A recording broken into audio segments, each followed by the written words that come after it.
কাট করা যাবে না। যতক্ষণ পর্যন্ত বরবাদ মুভির আমরা ভালো খবর শুনবো না, ততক্ষণ পর্যন্ত আমরা এখানে অবস্থান করব। আমি আজকে হচ্ছে রোজা নিয়ে আসছি এখানে। আসসালামু আলাইকুম viewers, SK Sakib 006 YouTube channel থেকে আমি সাকিব আছি আপনাদের সাথে। তো ভিডিওটি শুরু করার আগে সবাই চ্যানেলটি সাবস্ক্রাইব করে একটি লাইক দিয়ে আমার সাথেই থাকুন, অথবা ফেসবুক পেজ থেকে দেখে থাকলে একটি লাইক এবং ফলো দিয়ে আমার সাথেই থাকুন। তো ভিউয়ার্স, আজকে কথা বলবো বরবাদ মুভির সেন্সর সার্টিফিকেট নিয়ে। বরবাদ মুভির কিছু অ্যাকশন দৃশ্য কিংবা কিছু ভায়োলেন্স এফডিসি থেকে বলছে, তারা সেন্সর বোর্ড থেকে বলছে তাদেরকে 12 মিনিট কাট করে দিতে।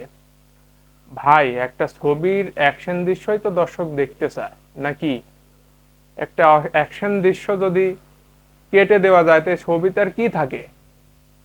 তো এই বিষয় নিয়ে দেখছি সোশ্যাল মিডিয়াতে অনেক পরিমাণের এক প্রকার ঝড় উঠে গেছে। সাকিবিয়ানরা সবাই এফডিসি ঘেরাও করছে এবং তারা আনকাট সেন্সরের দাবি করতেছে। মানে বোঝা যাচ্ছে যে এক প্রকার উপর মহলে ষড়যন্ত্র, চাচ্ছে যে বরবাদ মুভিটি যেন এই ঈদ উল ফিতরে না আসে। তো আমি একটা কথাই কিন্তু বলেছি যে শাকিব খান নাম্বার ওয়ান, বাংলাদেশের কিং, একমাত্র মেগা স্টার এবং সুপার স্টার। তার ফ্রেন্ডরাও কিন্তু 1 নাম্বার মেগা স্টার। আমি বলবো তার ফ্রেন্ডরাই কিন্তু 1 নাম্বার মেগা স্টার। তাদের যে পাওয়ার সেটা কিন্তু দেখিয়ে দিল এফডিসি ঘেরাও করে। এবং তারা সেন্সর সার্টিফিকেট নিয়ে, সেন্সর সার্টিফিকেটের আনকাট সেন্সরের সার্টিফিকেট চেয়েছিল, কিন্তু তারপরেও 15-16 সেকেন্ডের একটা ক্লিপ কেটে দেওয়া হয়েছে। তো সেটা কোনো ব্যাপার না, এক প্রকার বলা যায় যে আনকাট সার্টিফিকেটই কিন্তু বরবাদ টিম সাকিবিয়ানরা কিন্তু নিয়েই ছাড়লো। তো যারা এই ষড়যন্ত্র করেছিলেন তাদেরকে আমি একটা কথা বলতে চাই যে আপনারা সাকিবিয়ানদের সাথে সাকিবিয়ানদের পিছনে লাইগেন না ভাই। সাকিবিয়ানরা কিন্তু মেগাস্টার শাকিব খানের কিন্তু একটা অন্যরকম পাওয়ার।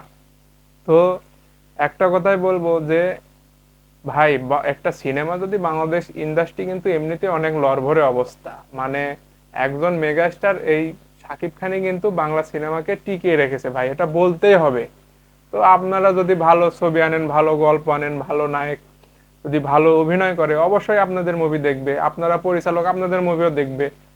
তো আপনারাই বলছেন যে ভালো গল্প যদি হয় শাকিব খান না, সিয়াম কিংবা আরফিন নিশু অথবা বাপ্পি চৌধুরী, যাকে দিয়ে অভিনয় করেন দর্শক কিন্তু দেখবে। আপনারাও বলছেন যে শাকিব খান দেখেই যে সবাই ছবি দেখবে তাই না, গল্প দেখে মানুষ ছবি দেখে, আপনারা নিজেরাই বলছেন। তো এত কিছু বাদ দিয়ে আপনারা এরকম ষড়যন্ত্রের মধ্যে লিপ্ত হয়েন না, বাংলাদেশ সিনেমাকে শেষ করে দিয়েন না। তো এই কথা বলেই আমি আপনাদের কাছে একটা অনুরোধ করব, যেন আপনারা এরকম কাজে আর পরবর্তী আর কোনোদিনও লিপ্ত হয়েন না, বাংলা সিনেমাকে ধ্বংস করে দেন না।